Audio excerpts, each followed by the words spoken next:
तो medical surgical nursing का आज हमारा अगली टॉपिक एपेंडिसाइटिस। तो एपेंडिसाइटिस क्या है? देखिए, जो हम लोग खाना खाते हैं, यही खाना हमारा डाइजेस्टिव सिस्टम के द्वारा डाइजेस्ट होता है।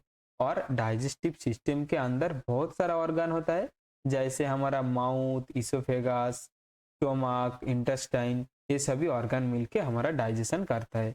और यही जो इंटेस्टाइन है, इंटेस्टाइन दो तरह का होता है। एक तो है स्मॉल इंटेस्टाइन, दूसरा है लार्ज इंटेस्टाइन। और यही इंटेस्टाइन हमारा खाना को ब्रेक डाउन करके खाना से न्यूट्रिएंट्स, प्रोटीन, विटामिन को ऑब्जर्व करके ब्लड में मिला देता है। तो ये जो इंटेस्टाइन है, इंटेस्टाइन दो तरह का, एक तो है स्मॉल इंटेस्टाइन, दूसरा है लार्ज इंटेस्टाइन। आप फोटो में देख पा रहे हो, ये जो आपको पतली जो ट्यूब जैसा दिख रहा है, ये है हमारा स्मॉल इंटेस्टाइन। ये इधर से स्टोमक से आते हुए धीरे धीरे घूमते घूमते घूमते घूमते लार्ज इंटेस्टाइन का यही जगह में जुड़ जाता है। और ये जो आपको थिक ट्यूब जैसा दिख रहा है, इसको लार्ज इंटेस्टाइन बोला जाता है। और यही लार्ज इंटेस्टाइन का बहुत सारा पार्ट है, जैसे यही पार्ट को एसेंडिंग कोलन बोला जाता है, यही पार्ट को ट्रांसफर कोलन बोला जाता है, यही पार्ट को सिग्मोइड कोलन बोला जाता है, यही पार्ट को डिसेंडिंग कोलन बोला जाता है। तो ये हमारा कोलन का मतलब हमारा लार्ज इंटेस्टाइन का अलग अलग पार्ट है। लेकिन ऐसे ही लार्ज इंटेस्टाइन का एक पार्ट है जिसका खास काम कुछ नहीं होता है। जो ये जो आपको फिंगर के जैसा, फिंगर लाइक एक छोटा वाला पार्ट दिख रहा है, यही पार्ट को बोला जाता है अपेंडिक्स। मैं आपको एक बड़ा पिक्चर के थ्रू दिखाएंगे। तो ऐसा देखिए, ये है हमारा लार्ज इंटेस्टाइन। और यही लार्ज इंटेस्टाइन में जो फिंगर के जैसा, छोटा उंगली के जैसा दिख रहा है, लगभग 5 to 10 सेंटीमीटर लेंथ होता है, इसको बोला जाता है अपेंडिक्स। और यही अपेंडिक्स का खास कुछ रोल नहीं होता है, ये डाइजेशन में उतना हेल्प नहीं करता है। लेकिन यही अपेंडिक्स में जब इन्फ्लामेशन, इन्फेक्शन होता है, तब उसको अपेंडिसाइटिस बोला जाता है। अपेंडिसाइटिस मतलब क्या है? इन्फेक्शन और inflammation of appendix known as appendicitis. तो इन्फेक्शन और इन्फ्लामेशन जब हो जाता है, तब अपेंडिसाइटिस बोला जाता है। ठीक है। और यही जो अपेंडिक्स है, पहले जाना जाता था अपेंडिक्स का खास रोल कुछ होता नहीं, तो अपेंडिक्स ऐसे ही रहता है। माना जाता है जो धीरे धीरे हमारा क्या है, बंदर से धीरे धीरे आदमी का, मनुष्य जन्म का सृष्टि हुआ। तो जो ये जो अपेंडिक्स है, ये बंदर का भी है और आदमी का भी है, मनुष्य का भी है। लेकिन बंदर का जो कांचा फूड खाता है, जो फल खाता है जंगल का, वो सभी डाइजेस्ट करने में अपेंडिक्स हेल्प करता है। लेकिन हम लोग सभी पका के खाते हैं, इसीलिए हमारा अपेंडिक्स डाइजेशन में कुछ काम नहीं करता है। इसीलिए धीरे धीरे अपेंडिक्स, लार्ज इंटेस्टाइन का यही पार्ट धीरे धीरे छोटा हो गया, पतला हो गया, जिसको अपेंडिक्स बोला जाता है। तो ऐसे ही बोला जाता था। लेकिन अभी माना जाता है अपेंडिक्स का भी कुछ रोल है। अपेंडिक्स उतना खास कुछ काम नहीं करता है, फिर भी थोड़ा बहुत अभी काम करता है। तो अभी क्या क्या काम करता है? एक तो है जो हमारा लिम्फेटिक सिस्टम है, जो हमारा लिम्फेटिक ब्लड वेसल रहता है, जो हमारा डब्ल्यूबीसी प्रोवाइड करता है, हमारा इम्यूनिटी पावर देता है। तो इंटेस्टाइन, तो हमारा जो अपेंडिक्स है, अपेंडिक्स में भी कुछ लिम्फेटिक टिश्यू है, लिम्फेटिक ब्लड वेसल है, जो हमारा इम्यूनिटी प्रोवाइड करता है। तो ये हमारे अपेंडिक्स का कुछ छोटा मोटा रोल जो है, क्या है, हमारा इम्यूनिटी में सपोर्ट करना। दूसरा है हमारा इंटेस्टाइन में लगभग 1 से 2 केजी गुड बैक्टीरिया रहता है। तो हमारा जो इंटेस्टाइन है, इंटेस्टाइन में जो खाना का पचने का काम करता है, गुड बैक्टीरिया, बैड बैक्टीरिया, ये सभी रहता है। तो जो गुड बैक्टीरिया रहता है लगभग 2 केजी, वही बैक्टीरिया के अंदर कुछ बैक्टीरिया जो अपेंडिक्स के अंदर भी रहता है। तो ये जो अपेंडिक्स जो बैक्टीरिया को रहने का जगह दे रहा है, ये भी एक अपेंडिक्स का फंक्शन है। तो इसी कारण पे अपेंडिक्स के अंदर कुछ बैक्टीरिया रहता है। और किसी भी कारण पे जब अपेंडिक्स का ओपनिंग बंद हो जाता है, मतलब ये जो अपेंडिक्स है, अपेंडिक्स के अंदर, इसके अंदर मान लीजिए बैक्टीरिया, वायरस रहता है, लेकिन यही किसी भी कारण पे अपेंडिक्स का जो ओपनिंग है, जब इधर कुछ ब्लॉक हो जाता है, इसके वजह से धीरे धीरे अपेंडिक्स में सूजन आता है, स्वेलिंग हो जाता है, रेडनेस होता है, और धीरे धीरे इन्फेक्शन हो जाता है। और जब यही अपेंडिक्स में इन्फेक्शन होता है, तब इसको अपेंडिसाइटिस बोला जाता है। समझ गया? तो अपेंडिसाइटिस पता चल गया। अभी हम लोग इंट्रोडक्शन देख लेंगे। तो इंट्रोडक्शन क्या है, देखिए। और एक बात आपको याद रखना होगा, एक आपको वर्ड है मेघ भारनी पॉइंट। तो मेघबर्नी पॉइंट क्या है? कभी कभी आपको क्वेश्चन पे आएगा, एक बच्चा 19 साल का एक बच्चा आया जिसका मेघबर्नी पॉइंट में दर्द हो रहा है, तो आप क्या डायग्नोसिस करते हैं? आपको क्या लग रहा है बच्चा का क्या बीमारी है और वही बीमारी का क्या कारण हो सकता है और बीमारी का ट्रीटमेंट क्या हो सकता है? तो आपको क्या पता चलेगा? एक बच्चा का मेघबर्नी पॉइंट पे दर्द हो रहा है, मतलब क्या है? तो हमारा बॉडी में मेघबर्नी पॉइंट क्या है, ये भी आपको पता चलना होगा। तो जब भी आपको क्वेश्चन में आएगा मेघबर्नी पॉइंट पे दर्द हो रहा है, मतलब आपको समझना होगा वो एपेंडिसाइटिस के बारे में बोल रहा है। तो मेघबर्नी पॉइंट के साथ एपेंडिसाइटिस का क्या रोल है, देखिए।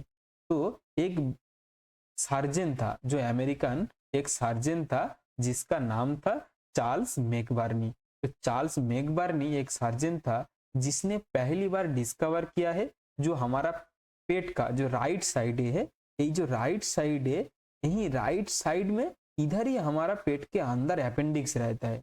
और जब भी अपेंडिक्स में इन्फ्लामेशन होता है, एपेंडिसाइटिस होता है, तब भी यही पॉइंट पे ही दर्द होता है। इसीलिए यही पॉइंट का नाम दिया गया मेघबर्नी पॉइंट। तो मेघबर्नी कौन था? एक अमेरिकन सर्जन था जिसने फर्स्ट डिस्कवर किया राइट साइड में पेन होता है, मतलब हो सकता है अपेंडिक्स होता है, क्योंकि वही जगह में पेट के अंदर अपेंडिक्स रहता है। और इसके हिसाब से वही वैज्ञानिक मतलब वही सर्जन के नाम के दौरान वही जगह का नाम, हमारा बॉडी का वही पार्ट का वही स्पेसिफिक एरिया का नाम मेघबर्नी पॉइंट दिया जाता है। तो जब भी मेघबर्नी पॉइंट में दर्द होता है तब भी अपेंडिक्स होता है। तो आपको क्वेश्चन को घुमा के ऐसे भी पूछ सकता है, किसी भी बच्चा का मेघबर्नी पॉइंट पे दर्द हो रहा है, मतलब क्या बीमारी हुआ? तो क्या बीमारी हुआ, किसी कारण पे होता है, क्या सिम्टम दिखता है, क्या मैनेजमेंट देंगे, तो आपको पता होना चाहिए। मेघबर्नी पॉइंट मतलब एपेंडिसाइटिस के बारे में बोल रहा है, ठीक है। तो एपेंडिसाइटिस और मेघबर्नी पॉइंट पता चल गया। और आपको दो वर्ड का याद रखना होगा, एक तो है टेंडरनेस, दूसरा है रीबाउंड टेंडरनेस।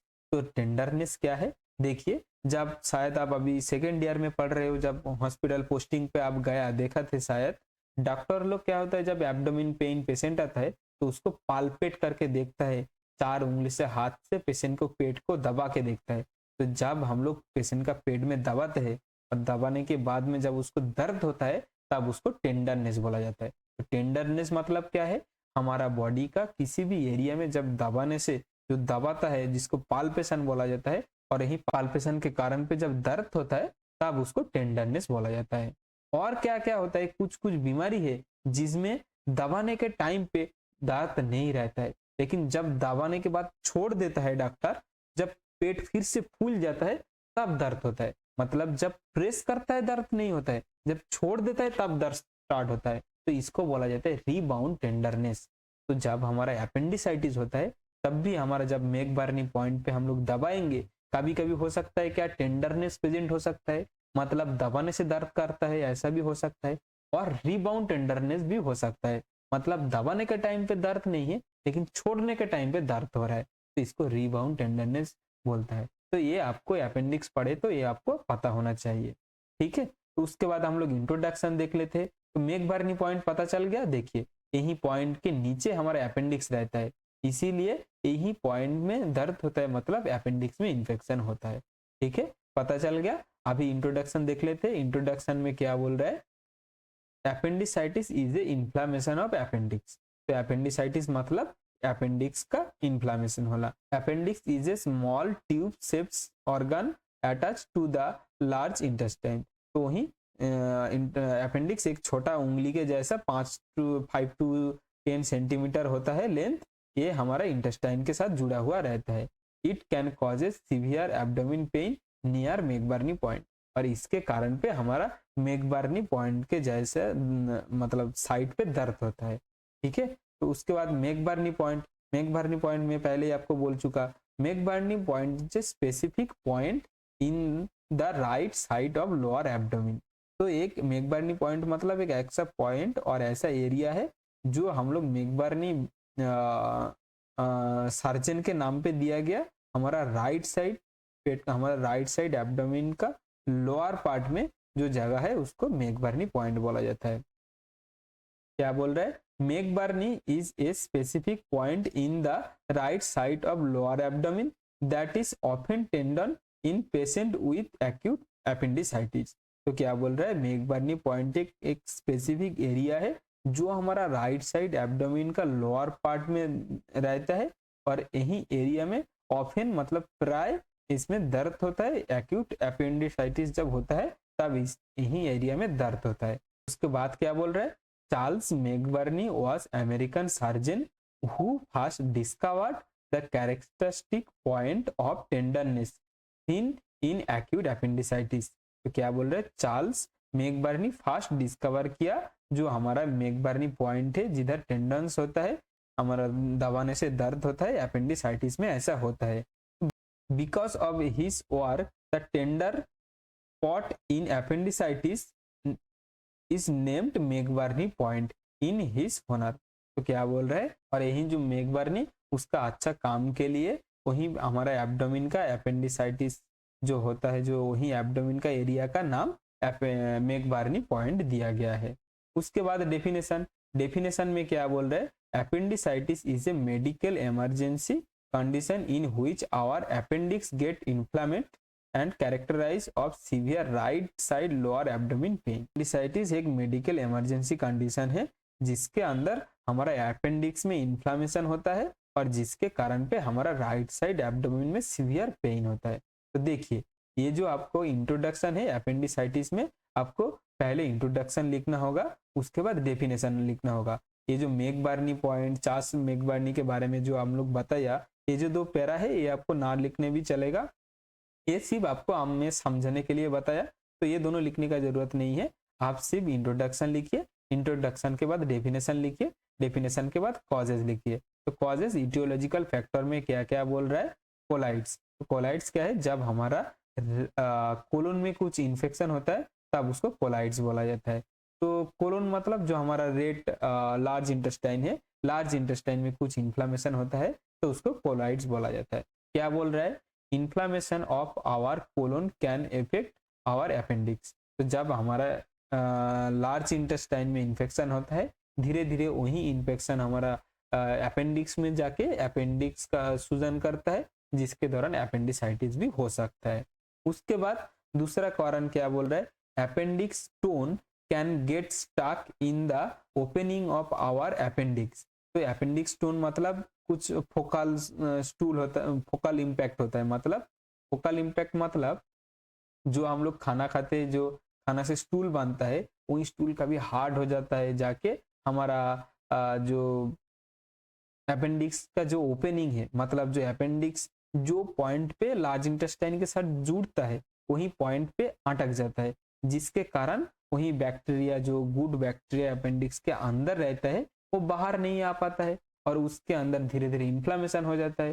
तो ये जो कुछ स्टोन हो सकता है, जो हम लोग खाना खाते हैं वही खाना अटक सकता है, तो जिसको अपेंडिक्स का स्टोन बोला जाता है। अपेंडिक्स स्टोन मतलब वही खाना और कुछ स्टूल, ऐसा कुछ जब अपेंडिक्स के सामने अटक जाता है, इसके कारण पे हमारा क्या होता है, बैक्टीरिया ट्रैप हो जाता है, अपेंडिक्स के अंदर बैक्टीरिया बाहर नहीं आ पाता है। इसीलिए क्या बोल रहा है, and the bacteria that was already there inside our appendix create infection in appendix. तो वही जो बैक्टीरिया हमारा अपेंडिक्स के अंदर पहले से ही था, वो उधर ही इन्फेक्शन क्रिएट करता है और जिसके वजह से हमारा अपेंडिक्स होता है। उसके बाद ट्यूमर जब हमारा लार्ज इंटेस्टाइन में कुछ मसल ग्रोथ एंड अनडेवलपमेंट होकर ट्यूमर होता है, जब हमारा अपेंडिक्स के सामने ब्लॉकेज करता है, इसके कारण पे वही सेम चीज अपेंडिक्स के अंदर बैक्टीरिया ट्रैप हो जाता है, वो म्यूकस सेक्रेशन करता है, करके उधर ही इन्फेक्शन क्रिएट करता है, बैक्टीरिया का ग्रोथ होने लगता है और अपेंडिक्स हो जाता है। तो कोलोन के अंदर ट्यूमर हुआ, लार्ज इंटेस्टाइन के अंदर ट्यूमर होना, ये भी अपेंडिसाइटिस होने का एक कारण हो सकता है। उसके बाद एनलार्ज लिम्फोइड टिश्यू। देखिए, हमारा लिम्फोटिक सिस्टम आपको पढ़ना होगा पहले। लिम्फोटिक सिस्टम क्या है, हमारा बॉडी में कुछ टिश्यू के अंदर कुछ लिम्फोटिक ब्लड वेसल है, कुछ हमारा बोल सकते जो हमारा इंट्रासेल मतलब सेल और ब्लड वेसल के बीच में कुछ जगह रहता है, जो जगह में हमारा टिश्यू से सभी वेस्ट प्रोडक्ट आके उधर जमा होता है और उधर एक चैनल जैसा, एक पाइप जैसा रहता है जिसको बोला जाता है लिम्फेटिक वेसल। और वही लिम्फेटिक वेसल हमारा सेल से सभी डस्ट को, गंदी चीज को, बैक्टीरिया वायरस को लेके आता है और उसको किल कर देता है। तो कुछ कुछ टिश्यू है जो टिश्यू के पास हमारा लिम्फेटिक ब्लड वेसल है और लिम्फेटिक नोड है। ये क्या है, हमारा बॉडी का इम्यूनिटी पावर देता है। तो ये जो हमारा, ऐसे ही हमारा अपेंडिक्स के अंदर भी लिम्फेटिक टिश्यू रहता है, जो टिश्यू हमारा लिम्फेटिक सिस्टम के द्वारा हमारा बॉडी का प्रोटेक्ट करता है। लेकिन कभी कभी क्या होता है, ये जो लिम्फेटिक ब्लड वेसल है, जो लिम्फेटिक टिश्यू है, ये कभी कभी सोइलिंग हो जाता है। मतलब हमारा अपेंडिक्स का कुछ जो लिम्फेटिक सेल है, लिम्फेटिक टिश्यू और जो लिम्फेटिक ब्लड वेसल है, उसका सोइलिंग होता है, सूजन होता है। और इसके कारण पे हमारा बैक्टीरिया भी आने का, बाहर जाने का रास्ता बंद हो जाता है और बैक्टीरिया अपेंडिक्स के अंदर ट्रैप हो जाता है और जिसके कारण पे अपेंडिसाइटिस होता है। उसके बाद overgrowth of gut bacteria, हमारा पेट के अंदर, इंटेस्टाइन के अंदर बैक्टीरिया का ओवर ग्रोथ हुआ और ऐसे ही अपेंडिक्स के अंदर भी ज्यादा बैक्टीरियल ग्रोथ हुआ, जिसके कारण पे अपेंडिसाइटिस हो सकता है। उसके बाद फोकल इंफेक्शन। तो फोकल इंफेक्शन क्या है, is a condition where the large dry and harden stool stuck in the colon and resulting appendicitis. तो क्या बोल रहा है, फोकल इंफेक्शन मतलब, फीकल इंफेक्शन मतलब क्या है, फीकल स्टूल मतलब, जो फीकल मतलब जो हमारा स्टूल जब लार्ज साइज में हो जाता है, थोड़ा बड़ा साइज हो जाता है और बहुत हार्ड हो जाता है और बहुत ड्राई हो जाता है, स्टोन के जैसा हो जाता है, जानते हो, स्टोन के जैसा होता है और हमारा लार्ज इंटेस्टाइन में कभी कभी अटक जाता है। और इसके कारण पे जब ऐसा होता है, डॉक्टर उसको एनीमा देके उसको मैनुअली उसको इवाकुएट करना पड़ता है। उसको उंगली डाल के, मैं देखा सर्जन लोग उंगली डाल के स्टूल को बाहर निकालता है। तो ये जो इवाकुएशन करना पड़ता है, जो स्टूल है जिसको फोकल बोला जाता है, फिकल बोला जाता है, ये फिकल स्टूल कभी कभी अपेंडिक्स के सामने स्टक हो जाता है और इसके कारण पे भी ब्लॉकेज हो जाता है और ब्लॉकेज होने से अपेंडिक्स के अंदर बैक्टीरिया वायरस का ग्रोथ होने लगता है, जिससे अपेंडिसाइटिस होता है। ठीक है, तो ये जो फिकल इंफेक्शन होता है, ये भी अपेंडिसाइटिस होने का एक कारण है। उसके बाद एब्डोमिनल इंजुरी, कुछ रोड ट्रैफिक एक्सीडेंट और किसी भी कारण पे जब एब्डोमिन में इंजुरी होता है, उसके कारण पे जब अपेंडिक्स में कुछ इंजुरी होता है, इसके कारण पे भी अपेंडिक्स इन्फ्लामेशन होता है, जिसको अपेंडिसाइटिस बोला जाता है। हाइपरप्लेसिया, तो लिम्फॉइड हाइपरप्लेसिया मतलब वही जो बोला, जो लिम्फॉइड हमारा जो अपेंडिक्स का जो लिम्फॉइड टिश्यू है, जो टिश्यू सूजन होने के वजह से अपेंडिक्स होता है, वही। बाद इंटेस्टाइनल पैरासाइट। तो इंटेस्टाइनल पैरासाइट क्या है, जो पैरासाइट मतलब जो कुछ ऑर्गेनिज्म बोल सकते, कीड़ा के जैसा हो सकता है, जो हमारा पेट में रहता है। कभी कभी आप देखा होगा वर्म, जिसको क्रीमी बोलता है, जो राउंड वर्म होता है।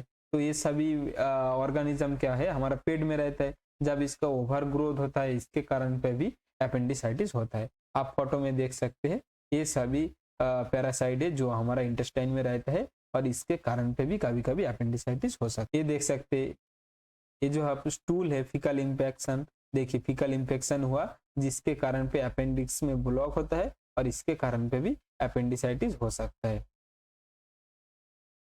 उसके बाद क्लिनिकल मैनिफेस्टेशन मतलब सिम्टम। तो अपेंडिसाइटिस में हमारा क्या क्या सिम्टम दिखता है, फर्स्ट जो सिम्टम दिखता है वो है मेकबर्नी साइंस। मेकबर्नी साइंस क्या है, मेकबर्नी पॉइंट पे दर्द। तो क्या बोल रहा है, point in McBurney point a specific area of right side of lower abdomen tenderness will be there. तो क्या बोल रहा है, वो जो हमारा मेकबर्नी पॉइंट जो मैं पहले देखा, राइट साइड एब्डोमिन का लोअर पार्ट, उधर क्या होता है, दर्द होता है। तो मेकबर्नी साइन के अंदर फर्स्ट हमारा मेकबर्नी पेन दिखता है। ठीक है, उसके बाद बुलुमबर्ग साइन। बुलुमबर्ग साइन मतलब जब हम लोग वही मेकबर्नी पॉइंट में दबाते हैं, दबाने के बाद जब छोड़ देते हैं तब दर्द स्टार्ट होता है, मतलब रीबाउंड टेंडरनेस दिखता है। मतलब दबाने के टाइम पे दर्द नहीं होता है, दबाने के बाद छोड़ने से दर्द होता है, तो जिसको रीबाउंड टेंडरनेस बोला जाता है। और यही बुलुमबर्ग पहली यही डिस्कवर किया, इसीलिए यही साइन को, जो रीबाउंड टेंडरनेस जो साइन को, इसको ब्लूमबर्ग साइन बोला जाता है। तो अपेंडिसाइटिस में भी यही साइन दिखता है, इसीलिए क्या बोल रहा है, rebound tenderness. is a usually present in the right side of lower abdomen, especially near McBurney point. वहीं मैकबर्नी पॉइंट के आसपास में दबाने के बाद छोड़ने के टाइम पे दर्द होता है, ये भी एक क्लिनिकल मैनिफेस्टेशन। उसके बाद पेन अराउंड द अम्बुलिसियस, तो हमारा जो अम्बुलिकल कॉर्ड है, जो हमारा एब्डोमेन का जो सेंटर पार्ट है जिसको अम्बुलिसियस बोला जाता है, इधर अम्बुलिकल कॉर्ड रहता है। जब महिला प्रेग्नेंट होता है वही अम्बुलिकल कॉर्ड वही थ्रू बच्चा के बॉडी में न्यूट्रिशन जाता है, तो ये जो अम्बुलिसियस रहता है, यही अम्बुलिसियस यही जगह में भी कभी कभी दर्द दिखता है, ये भी एपेंडिसाइटिस में ये भी सिम्टम दिखता है। उसके बाद क्या बोल रहा है, नोसिया एंड वोमिटिंग। एपेंडिसाइटिस होता है तब वोमिटिंग भी होता है। जैसे पेट के अंदर इन्फेक्शन है तो वोमिटिंग होगा, गैस्ट्रिक होना है भी स्वाभाविक है। उसके बाद लॉस ऑफ एपेटाइट और एनोरेक्सिया, तो लॉस ऑफ एपेटाइट को एनोरेक्सिया बोला जाता है। कभी कभी भूख नहीं लगता है, जब पेट में इन्फेक्शन रहेगा, गैस्ट्रिक हो जाएगा, ठीक से डाइजेस्ट नहीं हो पाएगा, तब क्या होगा, वही होगा लॉस ऑफ एपेटाइट होगा, फिर से भूख नहीं लगेगा। और हमारा पेट में इन्फेक्शन होने के कारण पे वही इन्फेक्शन हमारा ब्लड पे फैलेगा, उसके कारण पे हमारा फीवर दिखेगा, तो फीवर भी एक सिम्टम है। उसके बाद कॉन्स्टिपेशन और डायरिया, हो सकता है कॉन्स्टिपेशन और हो सकता है डायरिया भी हो सकता है, तो ये भी एक बहुत इंपॉर्टेंट क्लिनिकल मैनिफेस्टेशन। उसके बाद एब्डोमिनल डिस्टेंशन, कभी कभी इन्फेक्शन के वजह से जब लार्ज इंटेस्टाइन जब इन्फेक्शन होता है, जब लार्ज इंटेस्टाइन स्वेलिंग होता है और अपेंडिक्स स्वेलिंग होता है, तब क्या होता है, एब्डोमिनल डिस्टेंशन होता है, बाहर से पेट थोड़ा बड़ा हो जाता है, जिसके एपेंडिसाइटिस होने का पता चलता है। तो ये सभी सिम्टम रहता है। उसके बाद पैथोफिजियोलॉजी, तो पैथोफिजियोलॉजी के अंदर क्या बोल रहा है, देखिए, ऑब्स्ट्रक्शन ऑफ अपेंडिकल ल्यूमेन, तो जो अपेंडिक्स का जो ल्यूमिन होता है, अपेंडिक्स का जो पाइप होता है, जो पार्ट जाके लार्ज इंटेस्टाइन के साथ जुड़ता है, वही पार्ट में जब ब्लॉकेज होता है तब अपेंडिक्स होने का कंडीशन क्रिएट होना शुरू होता है। उसके बाद क्या होता है, जब ऑब्स्ट्रक्शन हो जाता है उसके बाद म्यूकस एक्यूमुलेट इनसाइड अपेंडिक्स, तो अपेंडिक्स के अंदर म्यूकस जमता है। म्यूकस कौन रिलीज करता है, वो जो bacteria, good bacteria bad bacteria रहता है, वही बैक्टीरिया गट बैक्टीरिया म्यूकस को रिलीज करता है। उसके बाद इंक्रीज्ड प्रेशर कॉजेस वेनियस कंजेशन, उसके कारण पे क्या होता है, तो देखिए ये हमारा अपेंडिक्स, और अपेंडिक्स का ये जो पार्ट है इसको ल्यूमिन, अपेंडिक्स का ल्यूमिन बोला जाता है, मतलब जो पार्ट हमारा लार्ज इंटेस्टाइन के साथ जुड़ता है। जब यही जगह में किसी भी ऑब्स्ट्रक्शन होगा तब पहले तो क्या होगा, इधर जो बैक्टीरिया रहता था वो इधर ट्रैप हो जाएगा, तो वो इधर म्यूकस सेक्रेट करेगा, इधर फ्लूइड सेक्रेट करेगा। उसके बाद इधर ग्रोथ एंड डेवलपमेंट करेगा, बैक्टीरिया का डेवलप होगा, वो ग्रोथ होगा। उसके बाद जो ब्लड वेसल क्या होता है, इधर से ब्लड लेके इधर आता है, ब्लड सप्लाई देता है, उधर क्या होगा, कॉम्प्रेस होगा ऑब्स्ट्रक्शन की वजह से, इधर ऑब्स्ट्रक्शन की वजह से कॉम्प्रोमाइज हो जाएगा, ब्लड ठीक से फ्लो नहीं हो पाएगा, इसके कारण पे अपेंडिक्स के अंदर प्रेशर क्रिएट होगा।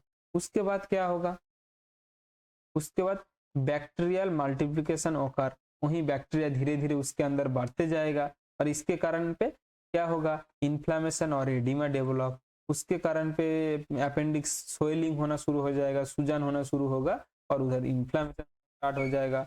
उसके बाद blood supply decrease in ischaemia, और इसके कारण पे उधर ब्लड सप्लाई भी कम हो जाएगा, और जिसको इस्चेमिया बोला जाएगा। और इसके कारण पे क्या होगा, अपेंडिक्स में इन्फ्लामेशन होगा, जिसको बोला जाता है अपेंडिसाइटिस हो जाएगा। और अपेंडिसाइटिस होने के कारण पे पेरिनोटाइटिस हो सकता है, सीवियर सेप्सिस हो सकता है। उसके बाद आता है डायग्नोस्टिक इवैल्यूएशन, तो अपेंडिसाइटिस को डायग्नोस्ट करने के लिए हम लोग क्या क्या टेस्ट करेंगे, क्या क्या एग्जामिनेशन करेंगे। फर्स्ट आता है फिजिकल एग्जामिनेशन, हिस्ट्री कलेक्शन। तो जो फिजिकल एग्जामिनेशन होगा, जब पेशेंट आएगा, पेशेंट को हम लोग फिजिकल एग्जामिनेशन के द्वारा 70-80% डायग्नोस कर सकते हैं। पेशेंट का हम लोग इंस्पेक्शन करेंगे, पेशेंट का फेशियल रिएक्शन देखेंगे, जिससे हम लोगों का पेशेंट का पेन लेवल पता कर सकते।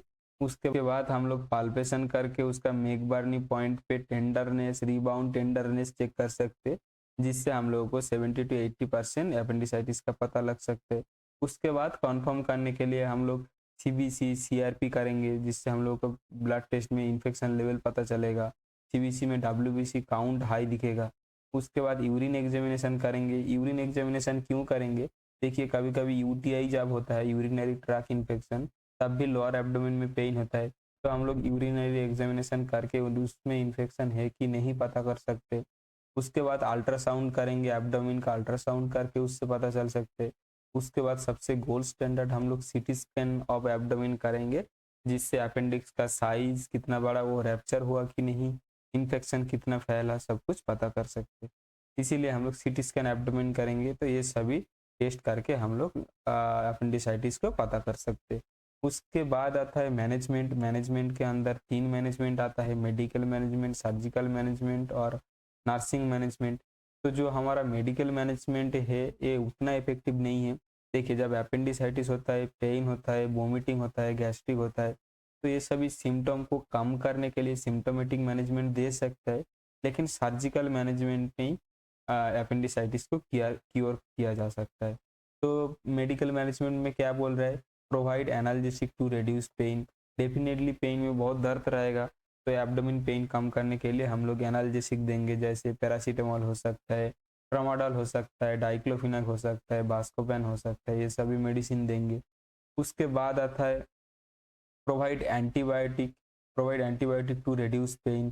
पेट में इन्फेक्शन है और अपेंडिक्स रैप्चर होकर इन्फेक्शन फैलने का भी खतरा रहता है, इसीलिए इन्फेक्शन कंट्रोल करने के लिए हम लोग एंटीबैक्टीरियल मेडिसिन देंगे, सेफ्ट्रियाक्सोन, पिप्टाज, पिपरेसिलिन, टाजवेक्टम, ये सभी मेडिसिन दे सकते हैं।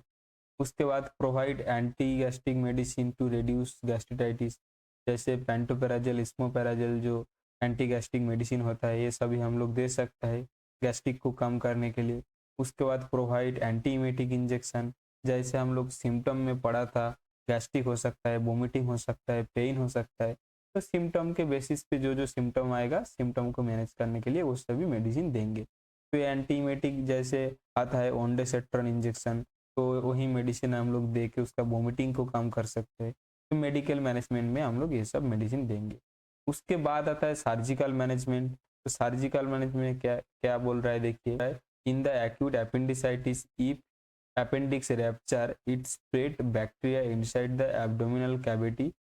तो क्या बोल रहा है, तो एक्यूट अपेंडिसाइटिस में क्या होता है, जल्दी कुछ दिन के अंदर ही अपेंडिसाइटिस हो जाता है और वो सीवियर हो जाता है, बाद में पेशेंट हॉस्पिटल में नहीं जाता है, तो पेट में रैप्चर हो जाता है, और रैप्चर होने के बाद बैक्टीरिया पूरा हमारा एब्डोमिन कैविटी, एब्डोमिनल कैविटी में फैल जाता है, जिससे क्या होता है, हुई चीज़ें मेडिकल इमरजेंसी नोन एज पेरिनोटाइटिस।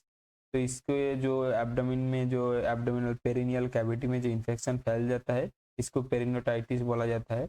और इसके वजह से क्या होता है, and gradually it will spread into the blood stream. उसके बाद वही बैक्टीरिया पेरिनियल कैविटी से ब्लड में फैल जाएगा, which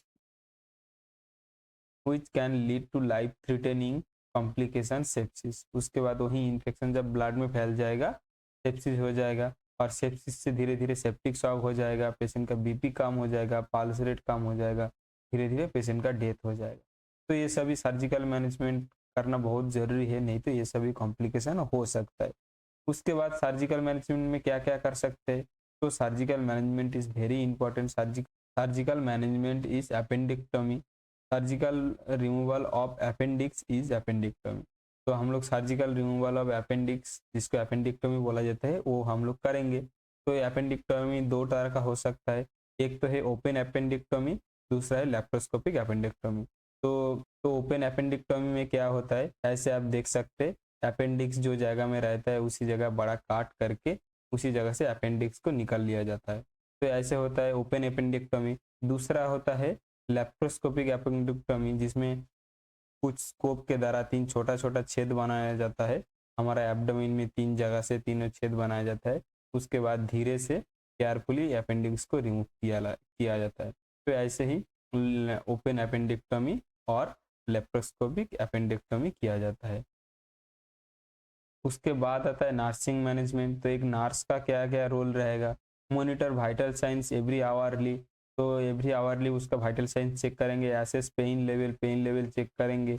उसके बाद assess bowel sound and movement, stethoscope लेके उसका बाउल साउंड चेक करेंगे। उसके बाद एक एब्डोमिनल टेंडरनेस, वहीं एब्डोमिन का टेंडरनेस, रिबाउंड टेंडरनेस, ये सभी चेक करेंगे। उसके बाद प्रोवाइड कंफर्टेबल पोजीशन इन्वायरमेंट, वहीं थोड़ा क्राउडी नहीं है, ऐसा थोड़ा पेशेंट का कंफर्टेबल इन्वायरमेंट देंगे, उसका अच्छा जो पोजीशन पे बैठने से उनका दर्द कम हो रहा है। मोस्टली कभी कभी जो पेशेंट का नी चेस्ट पोजीशन होता है, नी चेस्ट पोजीशन से एपेंडिसाइटिस का दर्द कम होता है, तो वही पोजीशन जिसका उसका कंफर्टेबल पोजीशन देंगे। उसके बाद keep the patient MPO NPO, nothing from mouth और नील फ्रॉम माउथ। पेशेंट को उसी टाइम पे खाने में कुछ नहीं देंगे, सिर्फ आईवी फ्लूइड देंगे, खाने में पीने में कुछ नहीं देंगे। ओरली उसका पूरा बंद रहेगा, क्योंकि ऐसे ही डाइजेस्ट नहीं हो रहा है अपेंडिक्स में, उधर इन्फ्लामेशन हो रखा है। उसके बाद हम लोग पेशेंट को खाना देंगे, तो वहीं खाना डाइजेस्ट करने के लिए पेशेंट को गैस्ट्रिक होने का चांसेस रहता है और पेन सीवियर होने का चांसेस रहता है। तो जब तक सर्जरी ना हो जाए पेशेंट को हम लोग एनपीओ रखेंगे। उसके बाद आता है provide medication time to time. हम लोग जो एंटी गैस्ट्रिक मेडिसिन, जो पेन का मेडिसिन सभी रहेगा वो टाइम टू टाइम देंगे। उसके बाद provide IV fluid to maintain hydration. तो पेशेंट का हम लोग ओरली कुछ नहीं देंगे, तो इसीलिए उसको हाइड्रेशन के लिए, उसके एनर्जी के लिए हम लोग कंटिन्यू आईवी फ्लूइड देंगे। डॉक्टर जितना आवर्स पर आवर्स बोलेंगे उतना पर आवर्स फ्लो में उसको आईवी फ्लूइड देंगे। उसके बाद prepare patient for surgery. Patient को वहीं प्री प्रिपरेशन करके उसका सर्जरी के लिए सभी बिटाडिन ओवास गाउन सब कुछ चेंज करके ऑपरेशन के लिए रेडी करेंगे। उसके बाद ऐसे सर्जिकल वुंड आफ्टर सर्जरी। तो उसके बाद पेशेंट का सर्जरी होके वार्ड में जब आएगा, पोस्ट ऑपरेटिव वार्ड में आएगा, हम लोग पेशेंट का वुंड चेक करेंगे, उससे कुछ डिस्चार्ज हो रहा है कि नहीं चेक करेंगे, ब्लीडिंग हो रहा है कि नहीं चेक करेंगे। प्रोमोट सर्जिकल ड्रेसिंग, तो वहीं हम लोग स्टेरॉइड ड्रेसिंग करेंगे। उसके बाद provide psychological support to the patient. वहीं पेशेंट को घर जाने के टाइम पे, हॉस्पिटल पे रहने के टाइम पे हम लोग उसको साइकोलॉजिकल सपोर्ट देंगे। उसके बाद educate about wound care. Patient जब घर जाएगा, ओपन अपेंडिक्टोमी सर्जरी हुआ तो घाव सूखने में लगभग 1 मंथ लग सकता है, इसीलिए वाटर अवॉइड करना। और सभी हम लोग पेशेंट को एडुकेट करेंगे कैसे वुंड को ख्याल रह सकता है, कैसे वुंड को केयर कर सकते हैं। उसके बाद advise patient to come hospital if he feel fever any discharge swelling. वहीं पेशेंट का एब्डोमेन में कुछ पेन स्टार्ट हुआ, स्वेलिंग हो रहा है, फीवर हो रहा है, जो एक इन्फेक्शन का इंडिकेशन है, तो ये सभी हुआ तो पेशेंट को जल्दी हॉस्पिटल में आने के लिए एडवाइस करेंगे। तो ये सभी होता है नर्सिंग मैनेजमेंट। आपको इसमें कुछ डाउट है तो ज़रूर कमेंट कर सकते, मैं आपको ज़रूर रिप्लाई करेंगे।